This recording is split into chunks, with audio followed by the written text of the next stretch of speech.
काश्मीरमध्ये झालेल्या भ्याड हल्ल्याच्या निषेधार्थ आज धुळ्यातून या ठिकाणी मशाल मोर्चा आणि मेणबत्ती घेऊन शेकडोच्या संख्येने या ठिकाणी धुळेकर नागरिक रस्त्यावर उतरलेले आहेत। अशा भ्याड हल्ल्याचा धुळे शहर तर्फे तीव्र निषेध करण्यात येत आहे।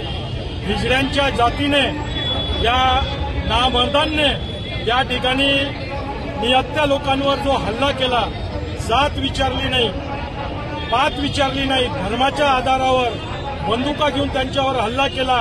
जर ते इतके मर्दाची औलाद होते तर ते निहत्ते आले असते आणि दोन दोन हात आमच्या हिंदुस्थानी लोकांची करून घेतले असते, परंतु त्यांच्यात जोर नाही, त्यांच्या पिछवाड्यात जोर नाही, म्हणून अशा प्रकारचा त्यांनी हल्ला केला, भ्याड हल्ला। याचा निषेध करतो आणि ज्याप्रमाणे त्यांनी धर्माच्या आधारे हल्ला केला, माझी सर्व हिंदू नागरिकांना विनंती आहे का आपणही धर्माच्या आधारे लोकांकडनं वस्तू घ्या। जो आपला धर्माचा असेल त्याच्याकडनंच वस्तू घ्या।